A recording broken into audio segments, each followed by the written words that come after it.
Hola, buen día para todos. Hoy estudiaremos el mensaje de Hebreos. Antes de empezar, lo haremos con una palabra de oración. Oremos. Padre Santo y poderoso Dios, te damos gracias, Señor, porque tú eres un Dios maravilloso. Queremos seguir estudiando, Señor, esta lección en compañía de tu Espíritu Santo. En el nombre de Jesús. Amén y amén. El versículo de memoria lo encontramos en Hebreos. Capítulo 8, versículo 1, dice la palabra de Dios. Ahora bien, el punto principal de lo que venimos diciendo es que tenemos tal sumo sacerdote, el cual se sentó a la diestra del trono de la majestad en los cielos, y es palabra de Dios. Dios nunca ha abandonado a su pueblo. Dios no hizo al mundo y lo dejó al borde de la nada. Dios siempre ha estado atento a sus criaturas. Existimos porque Dios nos creó, nos redimió y nos sustenta cada día. A veces, sabiendo todo esto, nos sentimos perplejos y abandonados. Los lectores de Hebreos eran hijos de Dios, pero estaban pasando por muchos sufrimientos. Dios, usando a Pablo, les envía esta carta a los hebreos para fortalecer la fe de los creyentes en medio de las dificultades. Por ello, Pablo les recuerda a los hebreos que las promesas de Dios se cumplen a través de Jesús, quien está sentado a la diestra de la majestad, y que pronto los llevaría a casa. Pero mientras Jesús viene por ellos, les suministra bendiciones de parte del Padre. De esta manera, debemos aferrarnos a nuestra fe hasta el final. En el libro de Hebreos se encuentran muchas verdades y está lleno de esperanza. Pablo los exhorta a que no repitan los errores del pasado y que se mantengan fieles a Dios. Esa invitación también es para ti y para mí en este momento, ya que sin fe es imposible agradar a Dios. Pablo hace una comparación entre el Israel del desierto y los hebreos, a que se fortalezcan porque están en la frontera de la tierra prometida. Tenemos privilegios y responsabilidades mayores.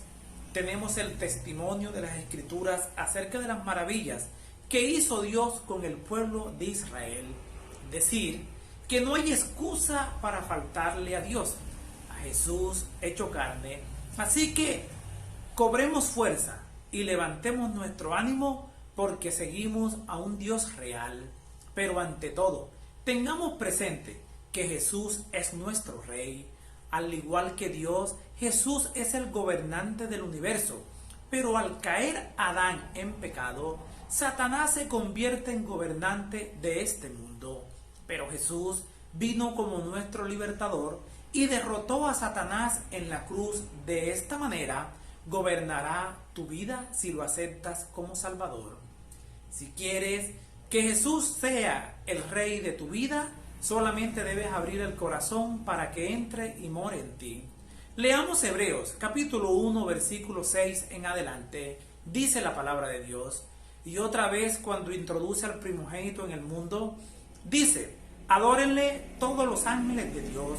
Mas él del Hijo dice: tu trono, oh Dios, por el siglo del siglo, cetro de equidad es el cetro de tu reino. Has amado la justicia y aborrecido la maldad, por lo cual te ungió Dios, el Dios tuyo, con óleo de alegría más que a tus compañeros. Encontramos que Jesús es su Hijo real. Dios presenta a Jesús ante la corte celestial para que lo adoren. Dice que Jesús tiene un gobierno eterno y le da poder sobre todo. Cuando escudriñamos la palabra de Dios, Dios cumple sus promesas a David por medio de Jesús.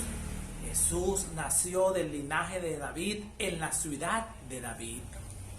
Jesús aquí en la tierra lo llamaban hijo de David. En la inscripción de la crucifixión le colocaron rey de los judíos y en Apocalipsis 5, versículo 5, aparece como el león de la tribu de Judá. En Hebreos, Pablo ratifica el ministerio de Jesús. Jesús es el Hijo de Dios. Le dio un nombre, le dio un trono para siempre. Lo sentó a su diestra. Jesús es el constructor de la casa de Dios, donde hallaremos reposo. Jesús es nuestro gobernante. No te desanimes, un día serás real sacerdocio para Cristo. Jesús volvió al cielo como nuestro mediador. Jesús es nuestro representante ante Dios, pero Dios ya lo había anunciado a través de una promesa hecha a Israel. Leamos, 2 de Samuel, capítulo 7, versículos 12 al 14, dice la palabra de Dios. Y cuando tus días sean cumplidos y duermas con tus padres, yo levantaré después de ti a uno de tu linaje, el cual procederá de tus entrañas, y afirmaré su reino. Él edificará casa a mi nombre, y yo afirmaré para siempre el trono de su reino. Yo le seré a él padre, y él me será a mi hijo. Y si él hiciere mal, yo le castigaré con vara de hombres y con azotes de hijos de hombres. Israel era el hijo de Dios, y Dios lo protegía de sus enemigos. Dios quería que ellos fueran los depositarios de su nombre. De Israel esta promesa se transmite al rey davídico prometido para que hiciera un templo y moraría el nombre de Dios. Este rey prometido representaría a Israel ante Dios. Con esta relación Dios permanecería en un pacto perpetuo con Israel. Este pacto exigía la obediencia de Israel para recibir las bendiciones divinas, pero la mayoría de los reyes davídicos no fueron fieles y Dios no pudo bendecir a la nación como quería. Cuando buscamos en el Antiguo Testamento, vemos cuán infieles fueron esos reyes, pero Dios nunca queda de brazos cruzados. Envió a su hijo a nacer como el hijo de David, y Jesús fue perfectamente fiel. De esta manera Dios puede cumplir todas las promesas que le hizo a su pueblo. Dios bendijo a Jesús, que es nuestro rey, y de esta manera todos somos bendecidos. De esta manera Jesús es el mediador de las bendiciones de Dios para nosotros. Toda nuestra esperanza está única y exclusivamente en Cristo Jesús. Por lo tanto, Jesús es nuestro defensor. Leamos 1 de Samuel, capítulo 8, versículo 19 y 20. Dice la palabra de Dios: pero el pueblo no quiso oír la voz de Samuel, y dijo: no, sino que habrá rey sobre nosotros, y nosotros seremos también como todas las naciones, y nuestro rey nos gobernará, y saldrá delante de nosotros, y hará nuestras guerras. Los israelitas querían un rey que fuera juez y líder en la batalla. Ya tenían un rey invisible y no lo veían. Era el mismo Dios, pero Dios se manifestaba con poder, es decir, que ellos podían sentir la presencia de Dios. Pero Dios nos restauró a través de Jesús. Jesús es nuestro rey y nos guía en la batalla contra el enemigo. Jesús es el campeón de los seres humanos. Cristo, cada vez que enfrenta al diablo, lo derrota. Y si la misma manera Jesús nos libra de la esclavitud, Dios salvó a Israel a través de un combate entre su Hijo y Satanás. Lo encontramos en Isaías capítulo 49, versículo 25, donde Dios dice que ese pleito es de Él y salvaría a nuestros hijos.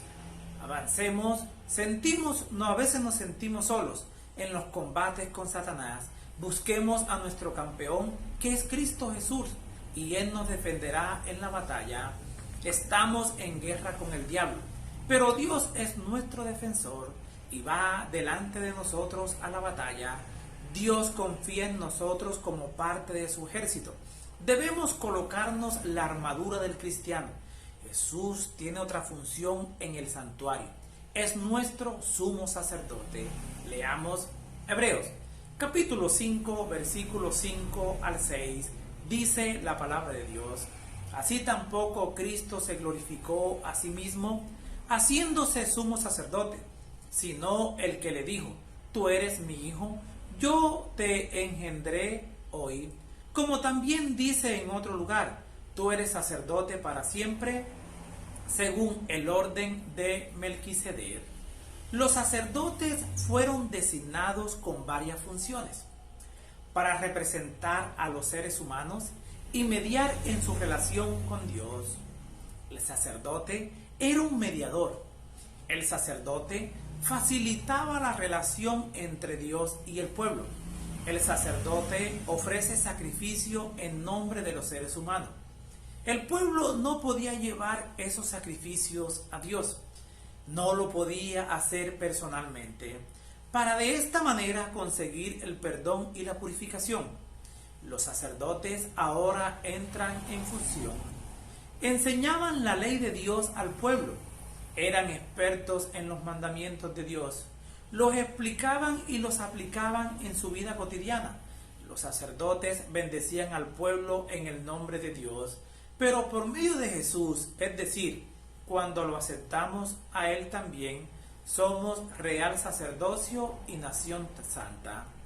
Esto nos da un privilegio increíble que nos permite acercarnos a Dios. Hoy podemos acercarnos a Dios mediante la oración, pero también tenemos responsabilidades. Debemos colaborar a Dios en la obra de salvar al mundo, es decir, que tienes privilegios, pero también tienes responsabilidades. Estamos llamados a enseñar las leyes y los preceptos a los demás. Debemos alabar a Dios, rendirle culto y honor solo a Él. A eso estamos llamados. Pero todo esto lo logramos si aceptas a Jesús como mediador de un mejor pacto. Leamos Hebreos, capítulo 8, versículo 8 al 10. Dice la palabra de Dios: ¿por qué reprendiéndolos dice? He aquí vienen días, dice el Señor, en que estableceré con la casa de Israel y la casa de Judá un nuevo pacto. No como el pacto que hice con sus padres el día que los tomé de la mano para sacarlos de la tierra de Egipto, porque ellos no permanecieron en mi pacto, y yo me desentendí de ellos, dice el Señor, por lo cual este es el pacto que haré con la casa de Israel. Después de aquellos días, dice el Señor, pondré mis leyes en la mente de ellos, y sobre su corazón las escribiré, y seré a ellos por Dios, y ellos me serán a mí por pueblo. ¡Qué promesa tan maravillosa! Jesús es el mediador de un nuevo pacto. Todo lo que se hacía en el antiguo pacto era una figura de lo que Jesús haría en el futuro. Los sacerdotes prefiguraban a Jesús, pero eran pecadores y también eran seres mortales. No podían ofrecer la perfección que Jesús ofrecería y ministraban en un santuario que era figura y sombra del santuario celestial. Jesús ministra en el verdadero santuario y nos brinda acceso a Dios. Cuando sacrificaban animales, prefiguraban la muerte de Jesús como sacrificio en nuestro favor. La sangre de animales no purificaba la conciencia. La sangre de Cristo Jesús purifica nuestra conciencia para que nos acerquemos a Dios. Cuando Jesús se convierte en nuestro sumo sacerdote, el Padre designó un nuevo pacto. El nuevo pacto tiene nuevas promesas. En el nuevo pacto el sumo sacerdote explica la ley y también la implanta en nuestro corazón. ¡Qué promesa más maravillosa! Obedecer a Dios solamente involuntariamente. El sacrificio del nuevo pacto brinda perdón. Jesús como sacerdote nos limpia y nos transforma. Jesús nos crea de nuevo. Jesús como sacerdote nos brinda de la manera más increíble, porque Dios brinda acceso a la presencia del mismo Padre. ¿Quieres tener una vida nueva y abundante? Acude a Cristo Jesús. Él está dispuesto a recibirte con los brazos abiertos. Les habló Flavio Martínez. Que la paz de Dios les acompañe en este día.